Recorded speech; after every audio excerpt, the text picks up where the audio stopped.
Այժմ սպիտակ փորիկը պատրաստ է, և մենք արդեն կատարել ենք անտեսանելի ամրացման հատը։ Ու հիմա պատրաստում ենք փորիկի հատվածը ամրացնել մեր փափուկ խաղալիքին։ Այս պահին դուք գուցե մտածում եք, թե փորիկը կցելու համար որն է շիտակ կողմը։ Շիտակ կողմը թարսից տարբերելու ամենահեշտ ձևն է գտնել այն կողմը, որտեղից դուրս է գալիս թելի վերջը։ Այդ կողմը, որտեղից թելն է դուրս գալիս, թարս կողմն է։ Ինչպես տեսնում եք, թարս կողմում առկա են հորիզոնական գծեր, մինչդեռ շիտակ կողմում չկա ոչ մի դուրս եկող թել և կան գեղեցիկ վեաձև հատեր։ Այսպիսով, սա լինելու է մեր կտորի դիմային հատվածը։ Իսկ սա հակառակ, թարս կողմը։ Եթե թելի վերջը շատ երկար է, կարող եք կտրել, բայց ոչ շատ կարճ, քանի որ մենք չենք ուզում, որ թելը պատահաբար քանդվի։ Ես խորհուրդ չեմ տա կտրել ավելի կարճ, քան այդ երկարությունն է։ Սա լավ կառավարելի երկարություն է, որը հեշտությամբ կարելի է թաքցնել փորիկի հատվածի ներսում։ Լավ, հիմա ինչ ենք անում։ Ասեղը անցկացնում ենք 11-րդ շրջանի վրա, երկու հատերի միջև, որևէ կետից, և դուրս ենք բերում մի հատ հեռու։ Ապա ձգում ենք թելը։ Հիմա տեսեք, թե ինչպես է թելի վերջը դուրս եկել այս հատից փորիկի վրա։ Մենք ցանկանում ենք բարձրացնել թելը, անցկացնելով այն ձախ կողմի հատի հորիզոնական հատվածի տակով։ Այսինքն, ասեղը պետք է անցկացնել վերևից դեպի ներքև։ Ամեն անգամ հիշեք, թելը ձգեք, որպեսզի ամուր լինի։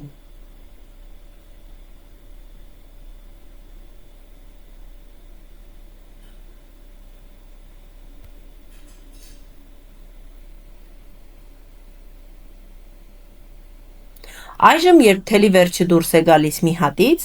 ասեղը պետք է մտցնեք դրան անմիջապես հարևան հատի հորիզոնական վեի տակ, նորից ձգել և արդյունքում նույնիսկ չի երևում, որ միջով թել կա։ Հիմա նայում ենք մեր փափուկ խաղալիքին, գտնելու լավագույն, ճիշտ և հարմար տեղը, որտեղ փորիկի կտորը կամրացնեք։ Մարմնի վրա ասեղը մտցնում ենք համապատասխան անցքից, երբ դուրս բերում մեկ հատ ձախ, հետևելով փորիկի բնականոն կորությանը։ Այստեղ մի փոքր ներքև ենք անում, ոչ թե ուղիղ, որպեսզի ձևը բնական լինի։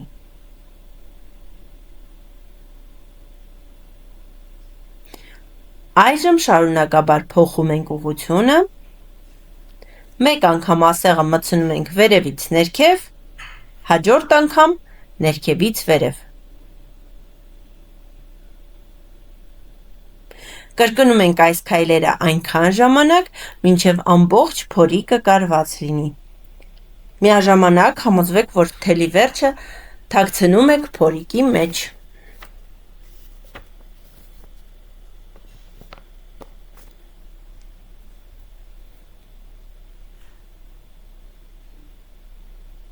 Վերևից ասեղը մտցնում ենք մեր հատի միջով, անցկացնում, ձգում,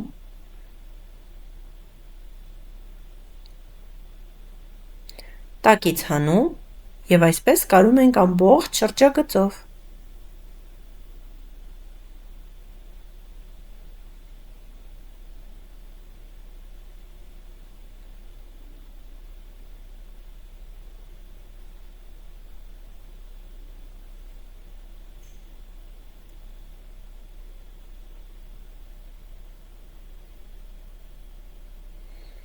Կարելու ընթացքում աշխատեք թելը շատ չձգել և շատ չքաշել,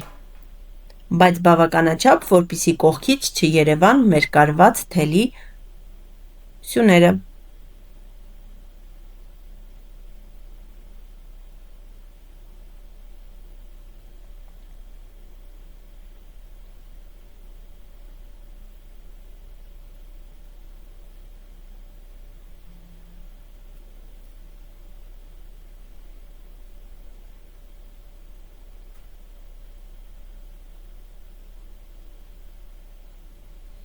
Մնաց մի քանի հատ։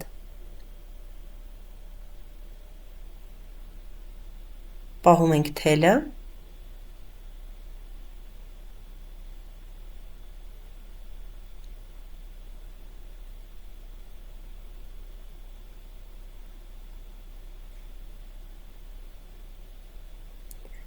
Այժմ, երբ կարելու գործընթացը ավարտվի, ժամանակն է ամրացնել հատը։ Այդ նպատակով ասեղը մտցնում ենք հենց այն անցքի մեջ, որտեղից վերջում դուրս է եկել եւ անցկացնում ենք այն ամբողջ մարմնի միջով։ Հիշեք, պետք է թելը ձգել, բայց ոչ չափազանց, որպեսզի փորիկի հատվածը ներս չձգվի։ Վերջում մկրատով կտրում ենք այն։ Թելը որքան հնարավոր է մոտ մարմնի մակերեսին։ Եթե նույնիսկ թելը մի փոքր հատված դուրս է մնացել, պարզապես մատներով հետ մտցրեք, խաղալով խաղալիքի մարմնի հետ, այն կկորի ներսում։ Դուք ավարտեցիք։ Այսպես է հարթ կտոր կարելու գործընթացը խաղալիքի վրա։ Կարծում եմ ձեզ համար բավականին հեշտ է արդեն։